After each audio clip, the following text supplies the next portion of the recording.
to another instant report that's also known as Tailgate Update. Okay.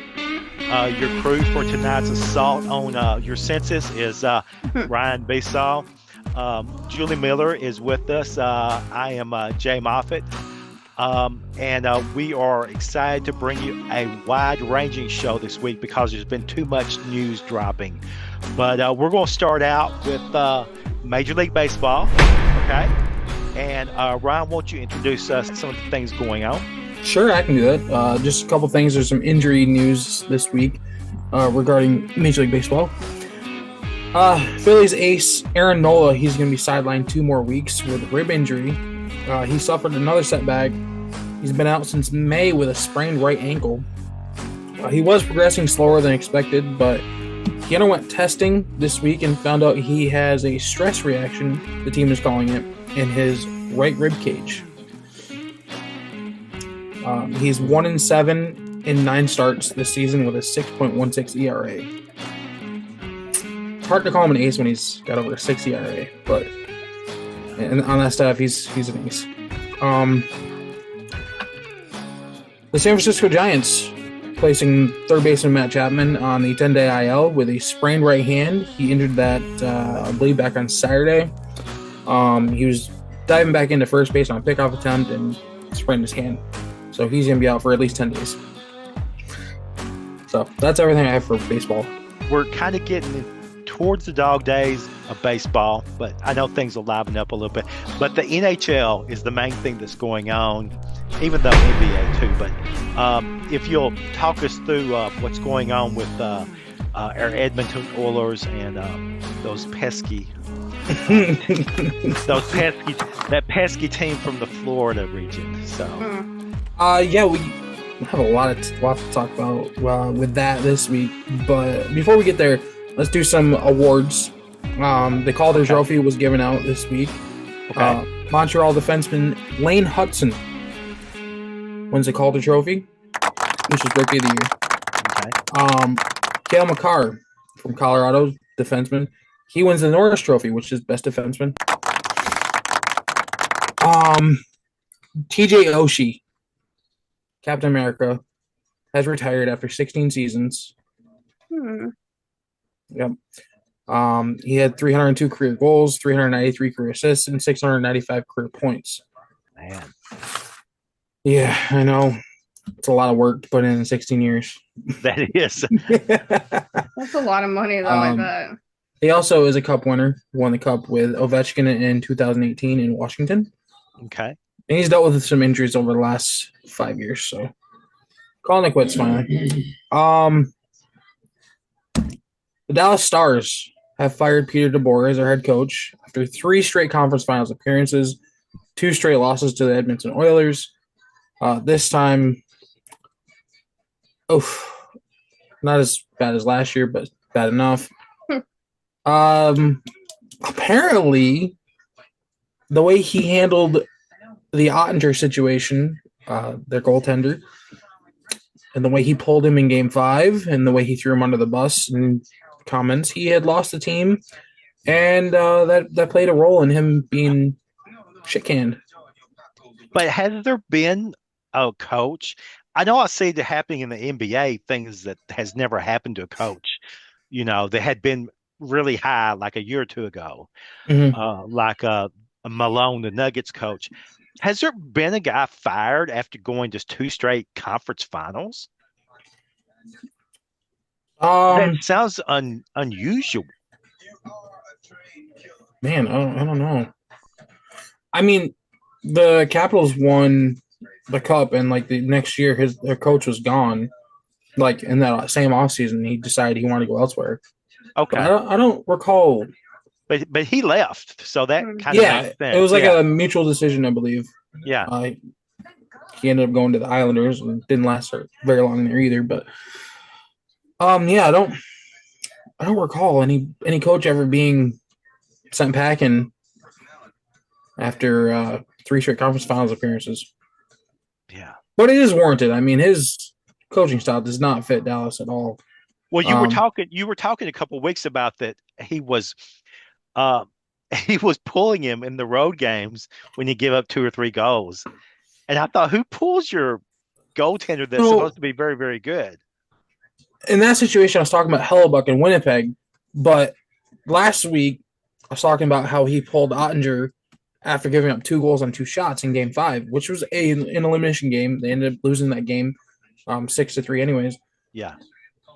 But it was the way he pulled him and just threw him under the bus, pretty much said, that it's all his fault. And, he pulled him in Game 5 and literally just did that to him, and Ottinger went to the locker room, never came back out. Wow. Well, theoretically, if he pulled him, it was because it was the player's fault. Theoretically, yes. But I mean, in any sport, when you get pulled from a game and then you go to the locker room and just sit on the bench and cheering on the people. Yeah, normally that's they do. So unusual. Yeah. Normally they do sit at the end of the bench just kind of watching, but because there is a chance that they might actually go back into the game. But, I just went to the bench, that went to the locker rooms. I'm out. Look, sometimes enough is enough. And that rubbed a lot of the guys the wrong way on that team.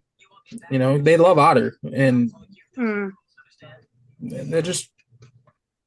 And I felt it coming. Like, I kind of saw it, just the way Dallas was playing. Even in the Winnipeg series and Colorado series, I was like, holy God. They are really holding on by the skin of their teeth here. Like, this play style just isn't working. Yeah. Yeah, and they pulled the trigger on it and said, get out of here, guy. Okay, we can get to the finals now. Okay. There's some things we need to talk about before we get into the recap. Edmonton defenseman Jake Wallman has been fined $10,000 for 2 separate incidents in Game 3. He was fined $5,000 for incident involving Florida's bench during the second period, which started on the ice. I believe it was Greer for Florida got into a little scrum with Wallman and stole his glove. Like, took his glove right off his hand and then threw it into the Florida bench. That's funny. Just skated on by.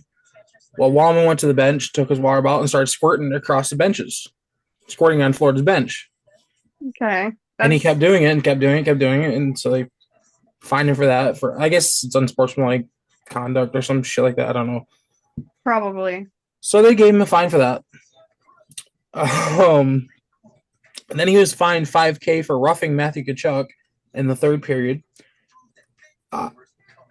This was freaking stupid. He delivered a series of punches to Tkachuk while he was being held by – who the hell was holding him? It was one of Wallman's teammates. It was holding Tkachuk. And Wallman just haul off and punch him 6 times in the freaking head. That's violent. Yeah. Sounds like he has some personal issues he needs to work on right now. Not just him, the entire team. They were playing undisciplined. We'll get to that, but it's the max allowed under the CBA. So they could have gotten more, but the CBA doesn't allow them to fine them more than $10,000, I guess. All right. The finals. Edmonton took Game 1 in overtime, 4-3. Leon Draisaitl, power play goal.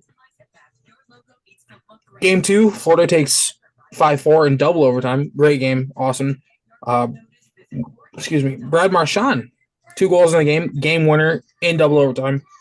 It was actually a multi-goal comeback for Edmonton. They were down 3-1, ended up coming back tying it. But they lost. Booty hoo. Game 3, Florida dominates 6-1 at home. 140 total penalty minutes between the teams. There were game misconducts. They were line brawls. It was that sounds lovely. It was. Yeah, it was great. That's what we come for. The funny thing is, Edmonton started all of it and lost all of it. Yeah. Well, when you don't get to do it all the time, people get rusty or just never develop the skills like they used to. It's abundantly clear that Edmonton cannot compete on the physical level with Florida. It's kind of funny. Florida be like that, okay? I spent some time there. There's the Florida man is real. Like, you have to have a real, it's a whole culture, man. You have to have a real Yeah, so I believe that they're a little rough around there. Yeah, and it just kind of showed how Edmonton is. They were getting outclassed, well, both coaching and on the ice. It was 4-1 before you could blink, and they just started gooning it up. Cross checks here, cross checks there, just spending a lot of time in the sin bin for stupid penalties they shouldn't have been taking, and it really cost them. The sin bin. The sin bin, yeah. Yeah, I heard that term and I think it was rugby, and I was like, "What is going on?" Like that's what they legit call the penalty box, and that's Yeah. its name.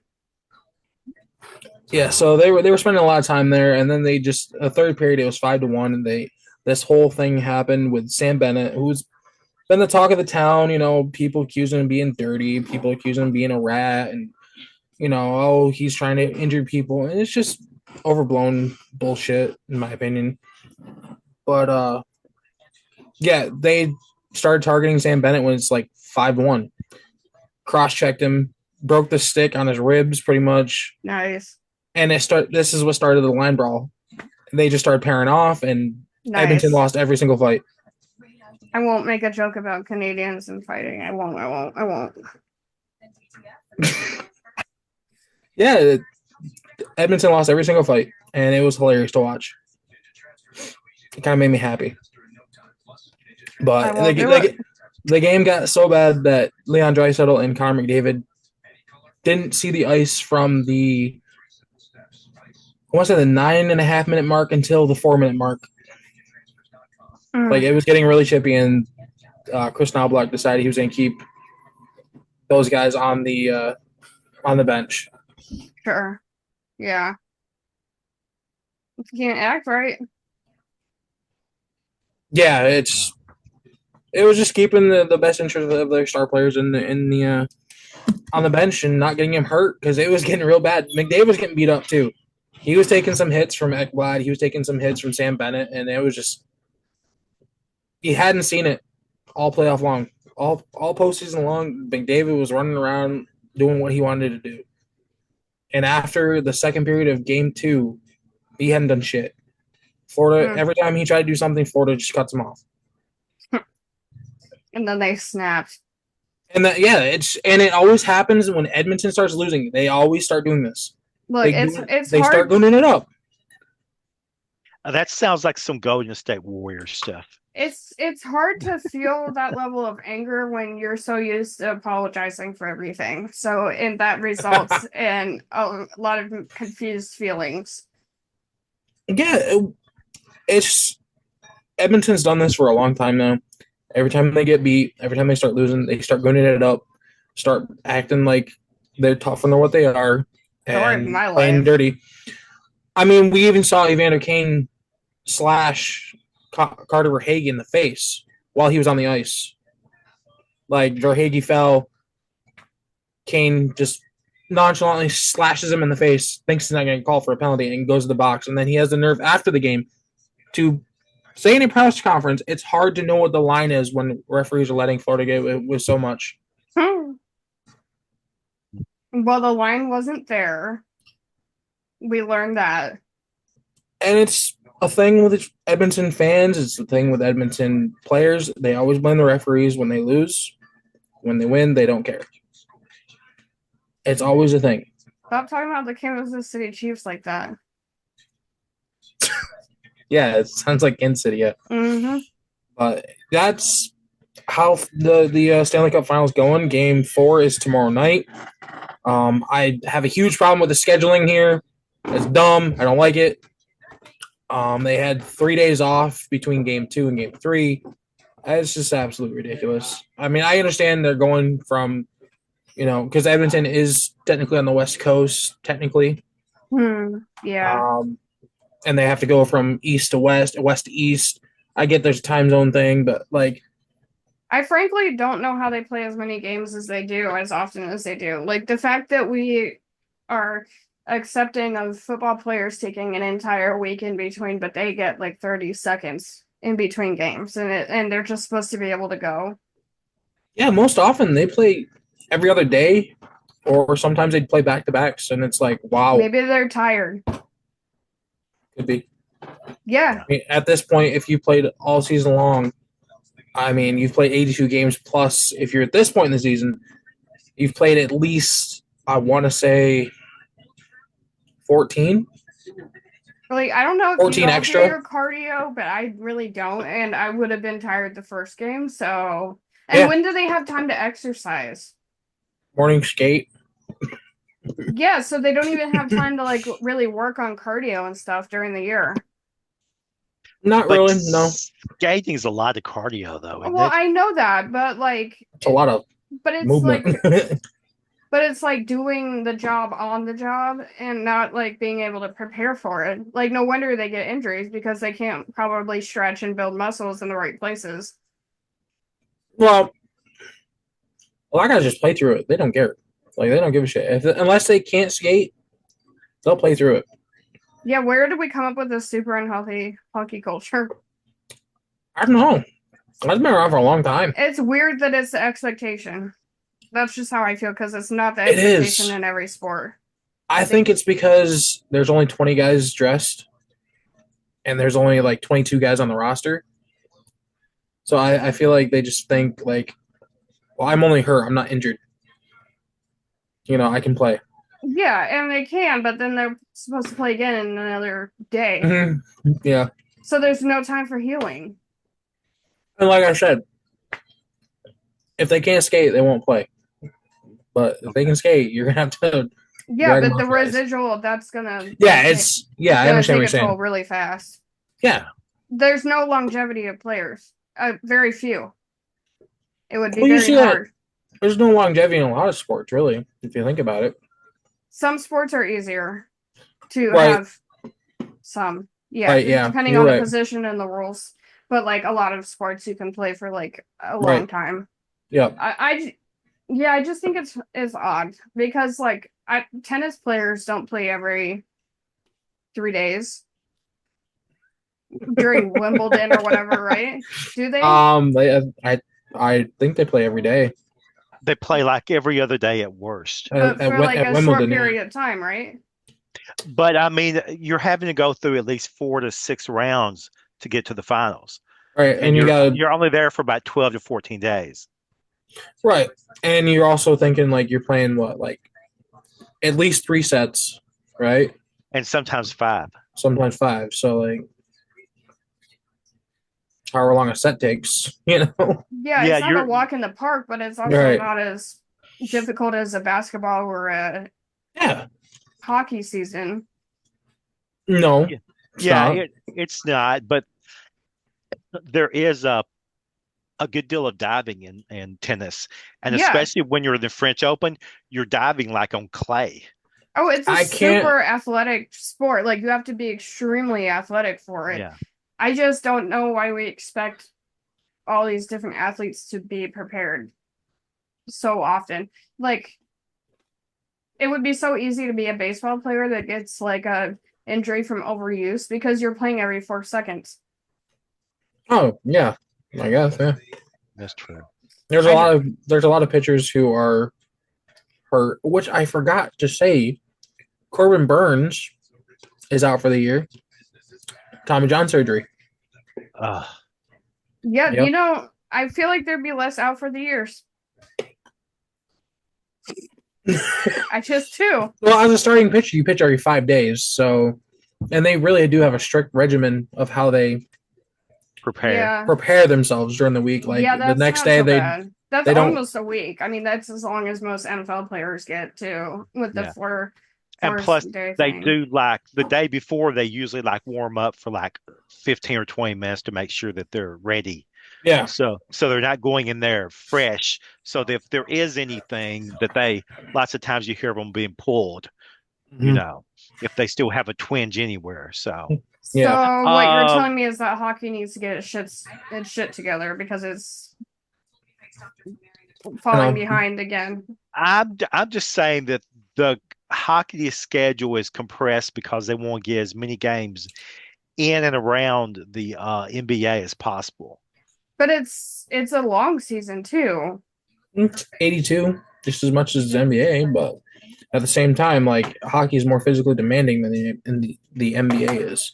Well, easy for us to say because I would be dying with either one, but Okay, you got to think though, running up and down the court, banging a little bit when you get into the post versus skating for I'm glad you know nobody can see me running the mile in high school while we're having this discussion because yeah, that would be hell on earth. But yeah, just think about that, and plus you got to have the intensity of full sprint skating, hitting somebody at the other end of the ice, oh, I getting know. hit. My brother's a ice hockey player and we both played some roller hockey. It's Right. very Yeah, yeah, so the very demanding. expectation is Yeah. ridiculous. But Well, what do I know? Nothing. Nothing. Not a damn thing. why don't we move over to the NBA? There's also another championship series going on. Even though you would think that since New York or LA or Boston is not involved with it, that wasn't that important this year, which is really strange. It wasn't But important, Jay. It uh, stopped being important in our household, but it was never apparently, important to me. apparently, yeah, it's got some very low ratings so far this year Because for the nobody finals. cares. Indiana is not like a huge regional market, you know? Everyone's rooting for like the Bulls or the Bucks or Well, if you think uh, about this, you mean the ratings is in like the viewers, right? And the even if viewers, right? every single person from the Pacers fan base watches, it will be less than the casual audience in New York. I know, but you remember that with the Lakers and Boston and the Knicks and all those teams, you get a lot of hate watch too. Yeah, I know. I'm saying at the very least, though, however millions of people live in New York City, I forget, but like it's gonna be like just the casual watchers, not even the like devout, not even like the hate watchers who come in. The number is gonna be so much higher just because the fan base size. And so like this team, every single fan may be watching every single game, Hmm. devoted as hell, but it won't look like it because it's not gonna match up to Yeah. And the same thing as Oklahoma City. I mean, Indianapolis and Oklahoma City probably about comparable populations in the bottom five as far as media markets, both of them. So we're going to just say that Halliburton has been tremendous this series. Oklahoma City looked like themselves in game two. I really think it's going to go more like game two the rest of the because they were just so Mm. strong, you Well, know. Halliburton's. Well, they say he's not limited, but he's hobbled right now with that lower leg injury. So Lower leg injury. Is it like a he's. hockey player now? I mean, That's what they said. They didn't say ankle. They didn't say it's just a lower leg. wow, They didn't even say calf injury. that But is he's only crazy. averaging like I want to say 17 this series. it's a really embarrassing injury. That's why they didn't say it. But Yeah, SGA is averaging 33. yeah, it's low. And what people forget about is like Halliburton's making big shots, but Nesmith is the one that's been setting him up to be in a position to win it. Well, Siakam's not doing shit right now. No. He's not being complimentary at all. Well, that's because there's the one and only Chet Holmgren in the middle, who is huge. Yeah, other than that game-winning shot Halliburton hit in game one, like he just kind of game two they took him right out of it. Like their defensive scheme OKC ran was just. Oh yeah. He even admits that he's like they're just taking a lot of shit away from me. Well, they did that the whole first half. He never really got rolling until the fourth quarter. Right? Uh, Yeah. but I mean, both games, Oklahoma City had like a dozen-point lead by early the second quarter. They're just superior to them in most ways. OKC was up 19 in the first game, right? Yeah, and it was 14 even going into the fourth quarter. Yeah. Still a huge lead. Well, I foresee it being a gentleman's sweep. I really do, and that's what I thought it was going to be going into the series. That sounds about I right. think SGA just. I'm not going to say I'm an SGA fan, but I believe he's got that killer instinct where he's going to take it over. I do too. The only thing Indiana has going to game three and game four is maybe Nesmith and Nimhard, these, fringe role players. Mhm. they always supposedly play better at home. Hmm. And if they hit 4, 5, 6 3-pointers the way they have in the past, I Mhm. mean, they just buried the Knicks that way, you know? Just these guys you've never heard of hardly, four, Right. 5, and 6 Yeah. pointers. And not on 15 attempts, like 8 or 9 shots from three. Yep. I had to watch it in 4K. Oof. It was insane because I had never seen the Knicks had such a great complementary uh setup, and the Pacers just shut them down. It was crazy to me Well, after seeing what happened with New York and all the teams they played before. Everybody looked well, great. They looked good 8 deep. Indiana shot him out of the building, dude. I mean, That's that's it. And I keep looking for those guys, and they've done nothing in the finals. Stop it. Why you gotta shade them like that? you putting on an APB for him or something? Missing. Dang. I They're just mean, completely useless now. I've been looking for you guys. Where the hell you been? Oh, but they haven't critiques played from at home. Jay. Dang. I mean, it's like I'm sitting there and I'm like, I was sad New York was out of it. I think Indiana has like no aura at all. They're just like the most Boring. useless team to watch. Yes, I'm a huge basketball fan, and I can't get excited about it I at all. literally, I have not watched one game of this series. Nope. I couldn't get excited about it at all. No. And it makes me mad because I wanted to be excited about it. I was Do you like, think that might be more of how other people who love the Yes. sport feel? Yes. That might be apparently, a I mean, contributing factor in the addition lowest to the market ratings, issue. yeah. The Yes. lowest They ratings, don't yes. exactly market these teams either. I mean, SGA won MVP, but like Who's that? SGA, I forget his name. Gillis Shane. Shea Oh Gilgeous yes. Yeah. Alexander. I wrote Yeah. about him in a true crime one time. Yep. Oh Lord. But I remember yeah, that. we'll know more about it after Wednesday night's game, and I ain't got much more to say about it. I mean, like I said, You're just disgusted. I was gonna say for what they did to Memphis. I was like, oh goodness. I just don't even understand why they're special to you, but yes. well, I mean, uh, Lou Dort. This is the only series he hasn't like knocked somebody out. So, There's time. I mean, he knocked out Aaron Jordan. Um, Gordon? Aaron Gordon, yeah, Oh Lord. game 3. Well, we have one minor thing to talk about. Okay. Cleveland's Darius Garland, he's going to be out for 4 to 5 months with toe surgery. It's been bothering him all playoff long. And good thing Indiana told him to go home early because he gets to have surgery. So, Okay. Yeah, I guess we'll move over to all the court goings on in the house about the NIL. Big goings on for off season. So I think we'll have Julie lead this off, and then we'll all jump in. I think we all have opinions about it with the new agreement.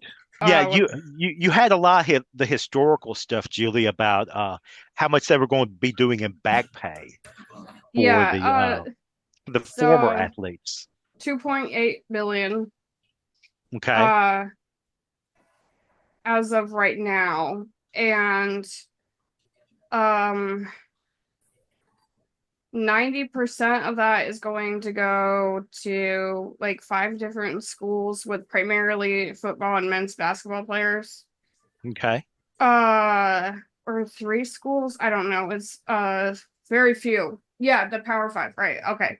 And everybody else can eat it. And I know that there's like a lot of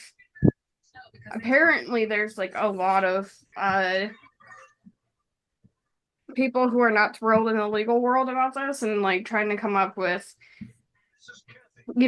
lawsuits and ways to fix it and everything. And one of those would be women's sports, because they would be paying women less. Let me see here. because female athletes would theoretically receive less money than football and men's basketball players in damage payments and revenue sharing. Um, yeah, so I guess because they're saying like you can pay women less for the same job in like private companies theoretically, but that could probably get you a lawsuit as well. But anyway, they made that argument, but to like publicly condone that in like a lawsuit would be kind of a bad look. Um, I don't know. Even with like the concussion lawsuit, like, for the NFL players, it was systemically racist and black players got paid out less because they used old fashioned medical evaluations that still used racial norming, which means they assumed that black players, if they didn't have an estimate of their like neurological health and intelligence ahead of time, which most players didn't do until recently, they would just assume it was naturally lower. And so I think it is not unusual. I mean, honestly, this is also going to overlook definitely more than women. No HBCU is going to get a payout. It's going to be like whoever manages to make it to the top five, and that is going to be a very privileged group usually. And so, or in some ways, and not necessarily representative of the average football player or basketball player or woman's experience. So these things tend to happen. I I don't really know what to say about that. I get what they're saying, but I don't think they're gonna make it too far with the assumption that women are gonna make anywhere near the same amount, right? Like that. And it's not just women, it's also every athlete who's not a basketball player or a football player, pretty much. Yeah, like I get what they're saying because it does feel kind of icky that it's only like two sports from five teams. Like that's kind of gross, right?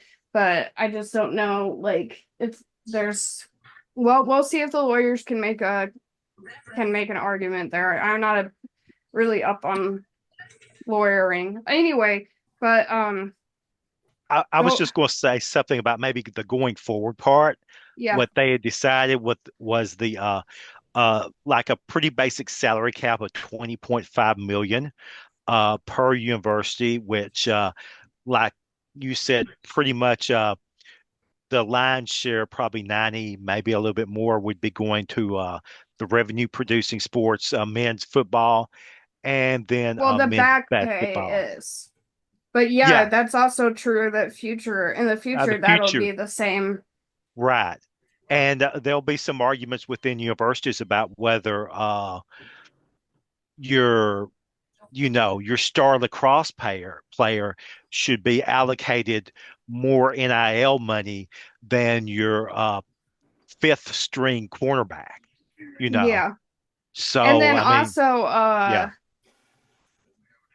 yeah, because they said it would be hard for walk-ons and then also for smaller sports like bowling and stuff like that. right, What was it? Oh, not every college has 20 million to pay for athletes either.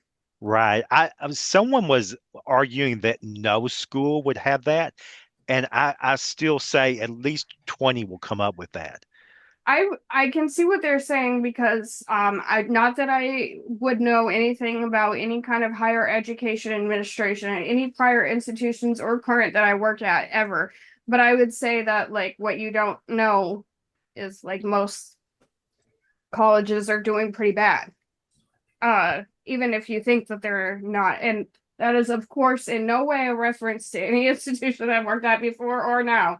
Okay, they're all doing wonderful, but uh in theory, um that would be very hard for even what you think a because colleges across America are struggling anyway because of the economic hellhole we're in, because of the younger generations seeking out college less, because they're finding success in less traditional ways, so they don't think it's as important because it isn't to their generations. Uh, And so like there's a lack of students everywhere at the yeah, undergraduate and at the graduate level. yeah. And I was going to say, as far as giving, um, Oh yeah. there would be after the initial excitement of the NIL era, and for people to see an athlete that their power base is paid $2 to $3 to $4 million be very ungrateful and leave on the first thing smoking if they thought they could get an extra $500,000. And these are the same contributors you wanting to contribute to building funds, to new athletic dorms, to new Mhm. athletic facilities, to upgrade the facilities. Like, what was it? The Auburn facilities had their own fountain or something. I Yeah. mean, there's still tens of millions of dollars of money that's given for like a new swimming arena for, I mean, non-revenue gaining sports. Uh, I mean, the shine is going to wear off the rose after a little bit, after seeing 2 or 3 years of people leave to get just a little bit more money. Mhm. People will prefer to just give to the athletic department directly and let them figure it out rather than Yeah. sponsor an athlete directly. So I And they're think, gonna probably try to raise the tuition again and make students pay for it in some ways as well. And God, it was 60,000 a year at Tulane the last time I checked. That was a couple years ago. It was $9,000 a credit in grad school. I don't think you're gonna get a lot of luck with milking the students you have left for more. but plus you remember from all the the fine print and everything, there's always 75 to 125 for sporting arena improvement or some sort of sporting access fee, just so you can go into the swimming Oh pool yeah. maybe twice a year. Oh, the And fees are exorbitant, like yeah, insane. yeah, I'm saying that that's added in there too, and Mm-hmm. that will double and triple, I'm sure, even Yeah. as high as they are now. Yeah, and so that'll discourage students even more. Yeah. Yeah. So anyway, let's move off on to actual things on the field and wrapping up pretty soon will be the United Football League, which has had a good but not a stellar year. Did you have anything to contribute about the UFL? I'll get into a little bit about what I have, which isn't too much this week. Um, I will say, as somebody who's been covering the UFL for a minute now, this season has been one of the more exhilarating ones ever. So I will give them that. I'm not I'm not sure that that means much, but it is better. So yay. One of the reasons it's better is because the Stallions didn't make it to the championship for once. And I know we're all excited to see another team get a shot. The Kansas Yes. City Chiefs falling, kind of, for the UFL equivalent. And we all love the Nakua brothers, so I know we're all going to be excited for that again. See if Samson punches somebody else. Um, so God, I mean that put a real smile on my face. Okay, because I've had a personal bone to pick against Birmingham for a while now. So um yes, I will make many horse related jokes in that article. Yeah. Anyway, Yeah. I don't know because you covered Memphis and our writer Philip Riggs covered the Battle St. Louis, Hawks. yes. Yeah, almost exclusively, and so I really haven't seen anything St. Louis has done this entire season. I covered the DC Defenders a bit, and I know that they were the underdogs for this, or at least had a lower ranking, I believe, like Yeah. quite a bit. Yeah. But Um, I saw them, I saw one of their games and they looked very strong. yeah, no, they were good. It's just like the Battlehawks look better. Yeah, there's some postseason awards coming up. I'll be writing an article about that. They've come out with the defensive and offensive player of the year, but I'm going to put it all together with that, and also if they have any other special awards, I'm sure Coach of the Year will be up there. It'll be one of the two or three regulars. It may be Skip Holtz again. Who knows? You Yes. know. So anyway, I'm looking forward to that, and I'll be watching the finals, especially because I know it won't be Birmingham again.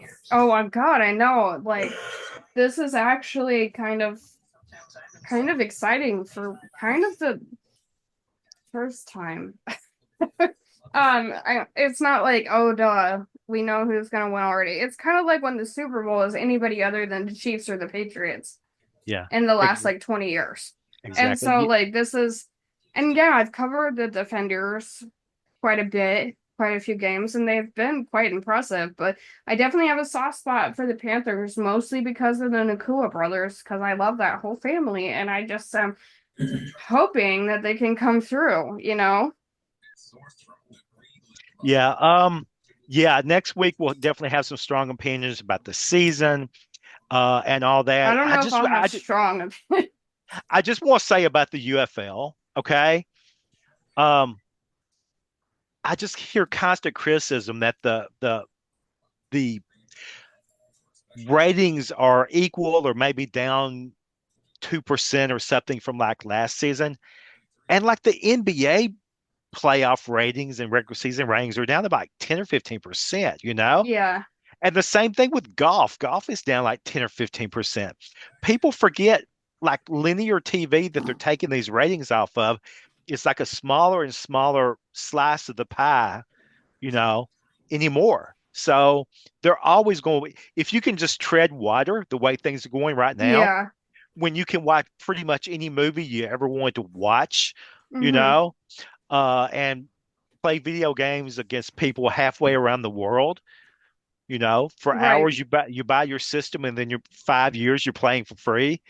That Well, if that would be primarily younger generations, and I would say, I mean, some millennials might fall into that category, but we are the biggest generation, I think, right now, alive. I don't know. But anyway, I think you still have quite a like older fan bases are not going to be as technologically savvy as you're saying, like because your that's video true. game playability goes down as soon as you hit like 18. That's why all the stars are like 14 because your like hand-eye coordination goes down like immediately. So like I just kind of tend to think that might be a younger folks thing and they might not be watching the UFL anyway, but I don't know. I'm certainly not an expert on this topic, but I also think in a world of short term like TikTok and Instagram stories and stuff, it's kind of hard for at least the younger kids to pay attention to a game that is that long. And like any sport, it doesn't change in 30 seconds, you know? And so like that might be harder to captivate that audience. I'm a boomer in a millennial's body, I guess. Not really. But in the way of that I appreciate long form content and hate short form content so much, but I can see how that would be a problem for like a ton of people. Um That makes and I sense. think it's been a long time, Jay, since we've had a successful spring league. Like probably the UFL in the 80s would be the last time we've had one of note. This has lasted as long as, I mean, it's been Yeah. 4 years now. So Yeah, that's so this about the is like same pretty time. good. Yeah, Get so your I think facts like straight. older generations might have a stronger appreciation of the concept of a spring league and smaller leagues than we have now. Because the AFL and the NFL didn't even merge until what, the 70s? So like the concept of a more competitive professional league system is been long been around for a long time. It's just like for the younger people, they haven't really seen it. But I mean, even like my dad would know more about like smaller leagues and like them coming together and things like that.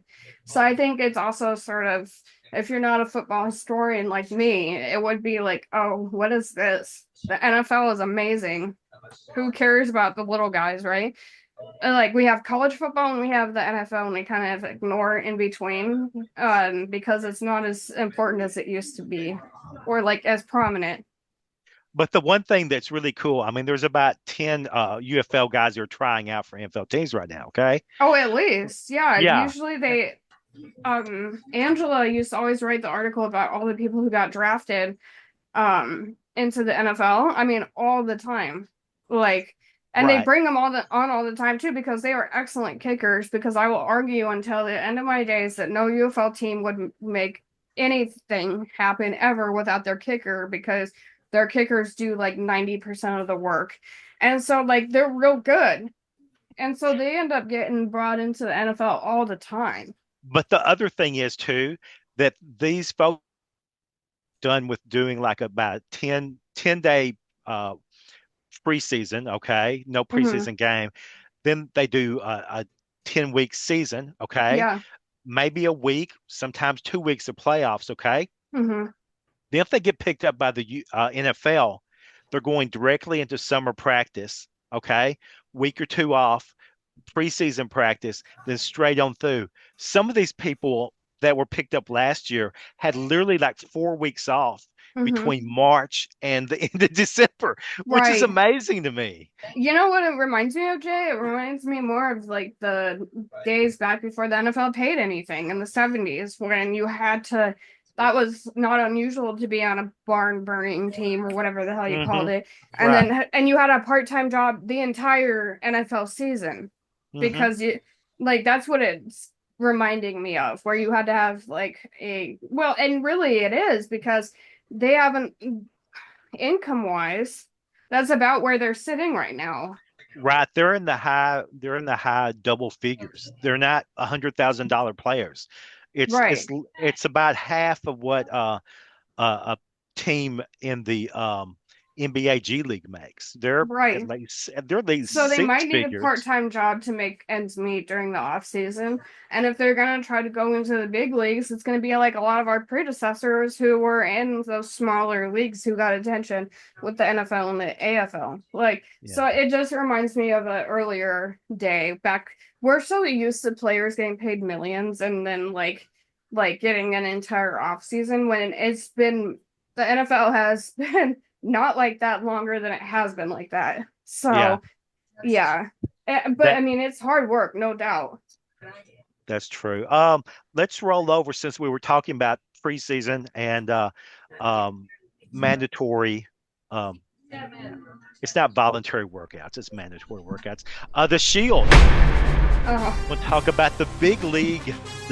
Aaron Rodgers is going to Pittsburgh for a year. The saga is Oh, over. huh. mhm. 1 year, 13, and a little over $500,000. 41 years old. Had the nerve to say, oh, I played 16 years for a historical organization, and I don't mind playing for another one. And, oh, Mike Tomlin was involved in the decision. And, oh, he is so ecstatic to wear Tommy Maddox's number. Well, obviously, we would have to say his marriage news was almost as shocking as the signing finally happening because I noticed a wedding ring and he was like, oh my God, yeah, I am married. And, you know, my theory about all of this, I think we all know what it is. It would be CTE and the nog nog because the news that I heard was that no, not that I heard that I have sources for is that he is mad about his new helmet because he's been wearing the same helmet for 20 years. And to me that definitely lets me know that it's been rocking around in there going crazy for the last 20 years if you have the same model helmet. Heaven I help us know all. for a damn fact he lying. Well, he said he's He, been wearing a shoot. I guess that's the brand for 20 yeah, years, and somehow it finally didn't pass the safety standard. So, I mean, maybe he tried a different shoot over the years, but like he can no longer wear that brand. I was gonna say because like his helmet's definitely changed in 20 years. Yeah, he wore the Shoot Air XP Pro Yeah. Q11 LTD last year. Mm-hmm. And I Flacco, thought I thought I recognized that. yeah, Flacco, Morstead, and Folk were the only others who continued to use that now banned model. So there's only four people in the league. Um, and so now he's really cranky about having to find another helmet because he had 20 years in that one. And there's a picture of him holding his helmet, like his new helmet, looking dejected. Like, what are you? Like he looks like he's having a crisis right now because he's looking at it like, where has where has my good, good helmet gone? And so I just, you know, if you're and Flacco's like the same age, so it makes sense that they've been using what sounds like a pretty old. Let me, Lucy. Ca- Everybody is trying to bite me tonight. Flacco came in, I believe, 3 years after Yeah, around the same age. Rodgers. Let me look at this thing. So, Can I ask a quick question? yeah, Wasn't Antonio Brown the last person we remember having kind of a fit about a helmet? I think, yeah. Yes. Okay, Well, good. he and a couple other players were having fits about helmets. Okay. What I mean, because they started doing these all the tests 6 or 8 years ago and restricting Mhm. types of helmets. It just doesn't make any sense. Like, why was it good last year but not this year? Like, what has changed with the helmet, or did you change like? I think they probably changed the standards. Yeah, they do. I would assume every, so, like- every year they change it. There's 7 new helmets that were added to the list this year. Damn, pretty soon they're not gonna have any helmets. Yeah, he have had them to all change made. helmets in 2019, he said, and he'd been using this one for 5 years. And he is quoting saying, I was wearing the one like Brett Favre was wearing for so long. That was a little outdated, probably. And then I think around that time when the CBA got signed, they had better regulations about the safety quality of the helmets. And I've just kind of been up to date for years. Last year, my helmet, because there's been such advancements in helmet safety, my helmet was in the not as safe category, but anybody wearing that got 1 more year to find a new helmet. So so they get a warning. So But so basically, instead of taking the off season to find a new helmet he liked, he cried about it when it came up when he had a whole year to prepare. he was grandfathered in. Yeah, for a single year. And I'm looking here, and some of these are like, yeah, this is a brand that's the Shoot Air XP has been around since like the 50s. Oh, maybe longer. I only know that because of Madden. It looks like they used to use it in the military. Madden really helps with the brand names of the helmets. Okay. Yeah. Gotta find the right one that makes my character look cool. I use a Shoot XP.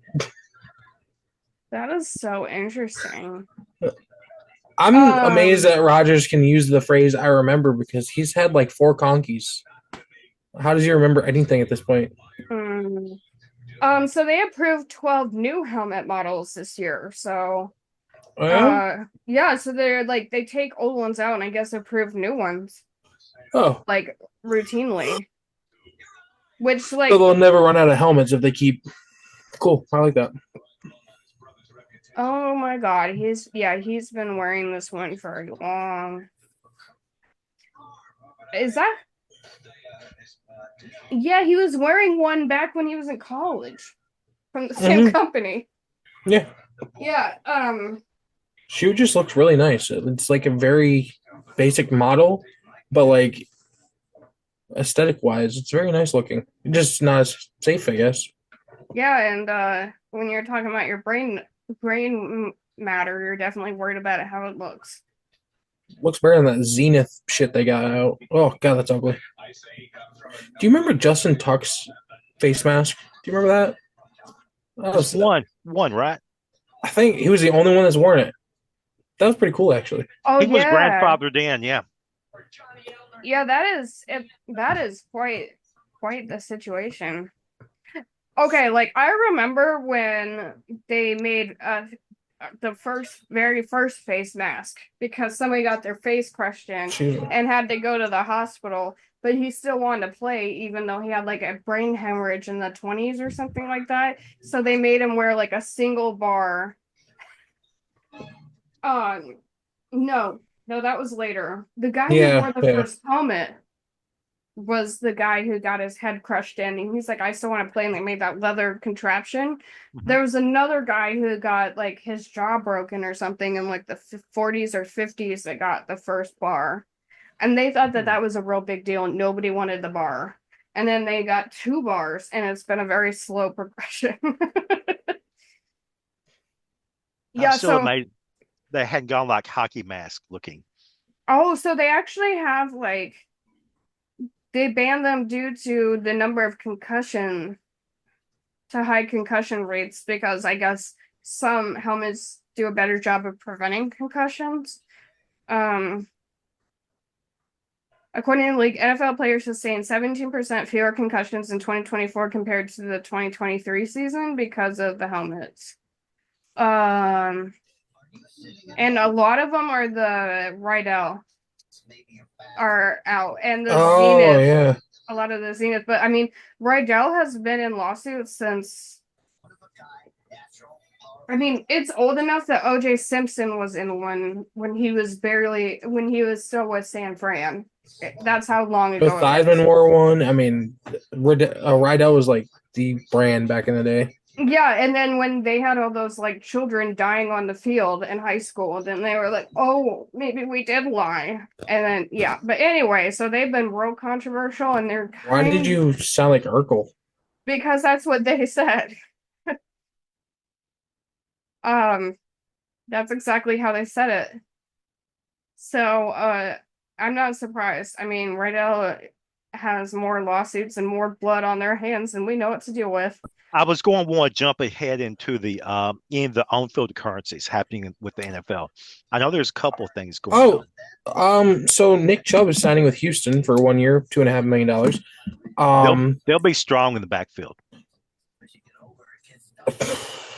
That must be a prove it deal because, like, prior to his knee being turned into a U, like, he was one of the best backs in the league.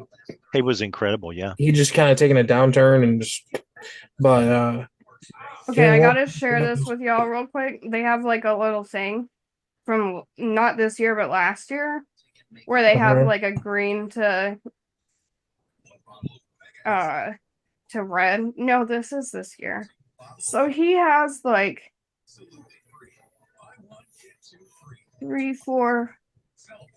He has 5 different shoots he can still pick from. Including, yeah. No, this was last. Aaron, he's got to be all dramatic and yeah, like there's like 20 some options, and many of them are the same brand. Thank you for that knowledge, Julie. I appreciate it. It's very nice. Look, we need to know how dramatic the drama queen is, okay? We already know. But anyways, so Nick Chubb is signing there. Strong backfield, yada yada. CJ Stroud should have somebody to help him this year. A little more drama that has occurred in Pittsburgh rather than what has already happened. TJ Watt is sitting out of mandatory camp because he wants a new deal. What do you think about that? But didn't we critique Barkley for doing that? Isn't he the one who did that? Oh no. We critique Barkley because he held out and then signed his tag, which is like $2,000 more than what he was asking for. Yeah, but he will now have his career like forever memorialized because of that choice. Memorialized? Yeah, I mean, he was good where he was before, but now he's like great. He'll be in the record books. He'll be able to have better signings for the entire rest of his career or ever. He's on the Madden cover. Yeah, and which means he'll get injured. But anyway, maybe. I did a whole article about the Madden curse. So like, I mean, to me, that was like the smartest decision ever. Surely he didn't know that it would pay out this well, but I mean, like rep-wise, career-wise, this is like the smartest thing he's ever done. So maybe we don't always have it together when we're critiquing them because it's not just about the money. It's not just about the $2 more grand because now he's probably going to get better payouts every year. Like when he gets a new contract, it's going to go up and up and up because he's so valuable now. Right. Like that was the smartest gamble ever. Didn't we? Okay. Oh, it was Brandon Ayuk who we criticized for demanding a trade. Yeah. Because they weren't giving him a good deal, but he ended up signing the same deal that they offered him 6 months prior. Yeah, that team is something. Yeah. Anyways, so TJ Watt sitting out wants a new contract. Okay. Well, if anybody can ask for it, it's him. Yep. I want to float something out to you real quick. So I saw a little video earlier today. You guys know who Nick Wright is, right? Yes. Okay. So it was Nick Wright talking about TJ Watt, talking about Aaron Rodgers going to Pittsburgh and all that good stuff.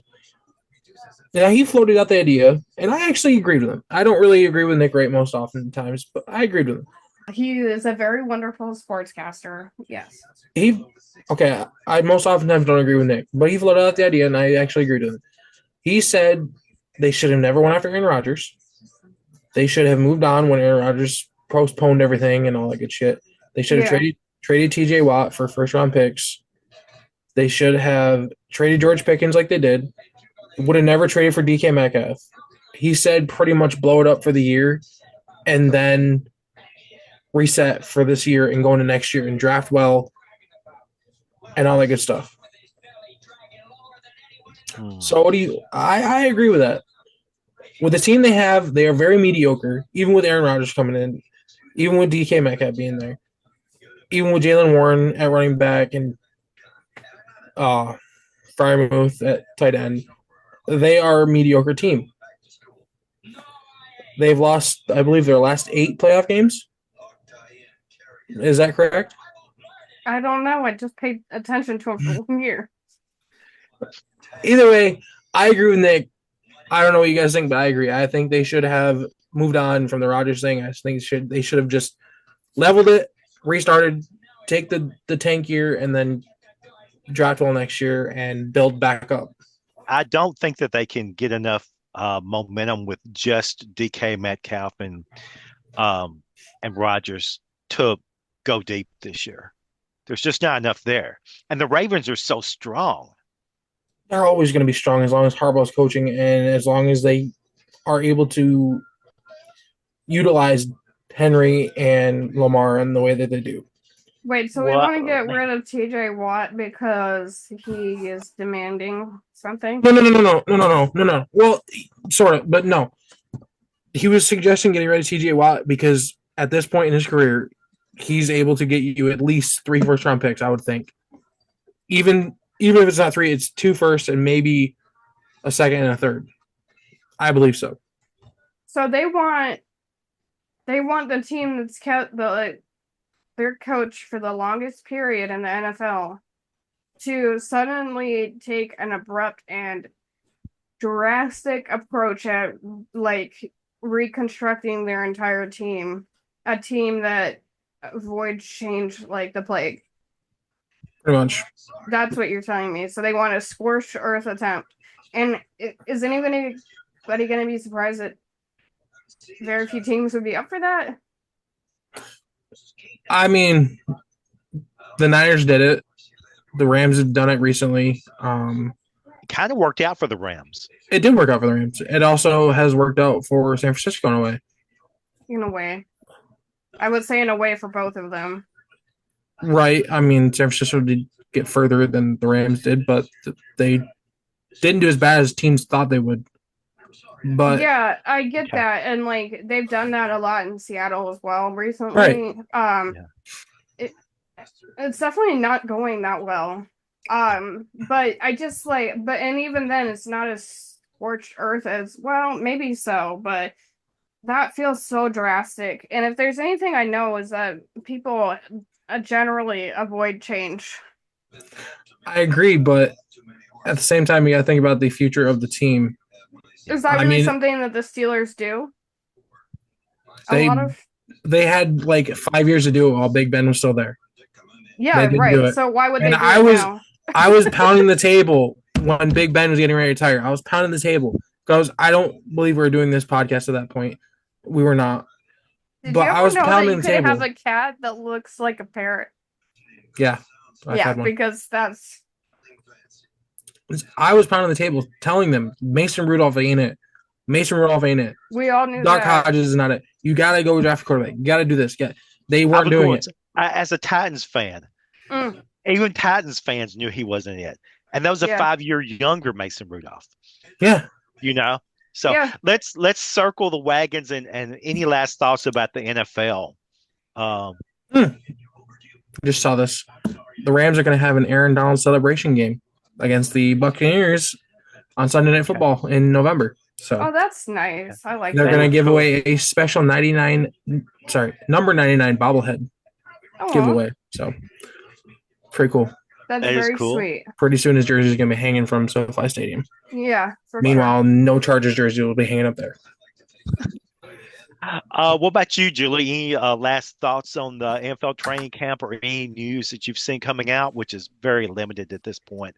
Well, I did hear that Josh Allen said he'd be happy to join a flag football Olympics team if that ever happened. And I think that's a lovely attitude to have. And I would love to see it. Okay.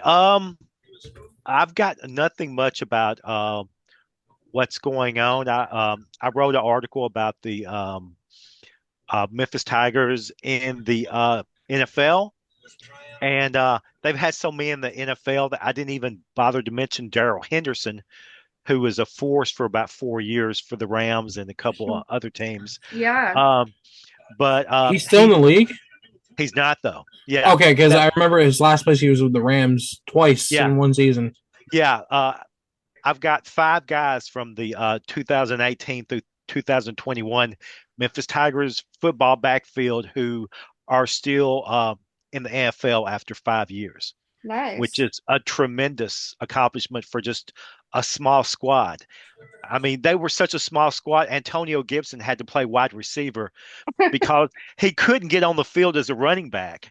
And then he came into the NFL and he was actually the most productive running back that there was. Right. So, but That's a very cool, very focused article situation there, Jay. I like that. thanks. I'm so niche driven that I know no one's taking my territory Girl, me too. for good or for bad. Yeah. You're one of only like 50 people that call me girl, Julie. I appreciate Well, that. I'm here for all the girls. Okay. And anyway, so Ryan, you have anything to promote or to What, You Julie? pretty much just segue right into me talking about my articles, Jay. yeah, your articles, Oh, Julie, boy. you have anything to promote or Right.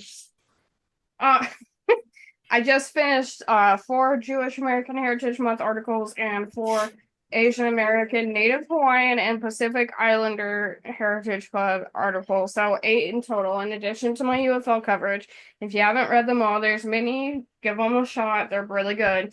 Yardbarker told me. Anyway, some of them. Anyway, and then this month, as we all know, is Pride Month, so I will be covering some of our sexual orientation minorities. There we go. For June. So I will be covering 4 very admirable gentlemen. So definitely keep an eye out for those. And I have one more UFO article coming. So and then I have some other random ones that will come from nobody will know. And somewhere in the dark recesses of my mind. So make sure to keep an eye out there because those tend to be the very best. Like when I write about all the broken, like all the thumbs that are like bended weird from former players, that's one of the best ones, okay? I believe you. I've seen some of your articles. I'm like, I'm gonna hate this, and I read it to the end. I was like, how come nobody wrote this before you did? This is cool. I mean, maybe it toes this time, okay? Who knows? Yeah. The So, major toe, or whatever you said it was when we were talking okay. about basketball. But anyway, yeah, I'm on Ajax Mem on Twitter. So Ryan, you got anything to pimp or promote or to at least shout out your handle? I'm really not using Twitter much lately, but it's at BeesKnees97. Okay. And if you're not, you better be watching the Stanley Cup Final because it's some good shit. I believe you. They've scheduled it not opposite the NBA, so I'll probably be watching some. I think this series is going to be over in 5 games for Indiana. You know, I think it's going to be the same way for the Stanley Cup Final. Edmonton looked lost in Game 3, and they just looked defeated. They look like they somebody shot their dog. That's what it looks like. Okay, well, I think we're at the part of the show where Julie says something. Yep, like, subscribe. I saw that we are climbing up. We have 1.7 thousand. We're heading towards 2, which is amazing because it took us I believe a year to make it to 1K, and we are just like racing to 2K. And if you think about a room full of Behind what? me, where my base used to be. Oh, Remember I told you 2,000? yeah. Breaking it down. Ooh. So Let's y'all get will there. get 30 seconds of delicious base goodness. Yes, and we're climbing there fast. And if you That's good. saw 1,700 people in a room, that would be a huge room. And we just feel really privileged that we have so many people who give us the time of day. I mean, we are hilarious and a beautiful podcast, but we know that there's a lot of things you could be watching. So we do appreciate that we have so many engaged individuals. You're hilarious. I'm just mortifying. So Yeah, we know. And so does our editor. So like, subscribe, and hit that notification bell. oh Ding! my god. Because maybe when we get a few more K, I will be able to buy one of Mike Tomlin's wife's clothing pieces. And if I do, I will also show that, just like Jay will show his bass playing. And I will just be supportive. We'll Thank get you a you. webcam. We'll get you a webcam at 10K. Okay. I'll be able to afford to buy a new computer. Yeah, we'll get you new hardware so that people can see your face and not in like a highly pixelated situation. So, see, we have a lot of. Alright, maybe I like being a throwback to the 80s. Leave me alone. I mean, we all do appreciate a good throwback, especially Jay, because he's probably gonna play us an oldie and a goodie, right, for the bass. Johnny be good. So again, we appreciate all y'all, and keep it coming. We love that. So we will see y'all next week.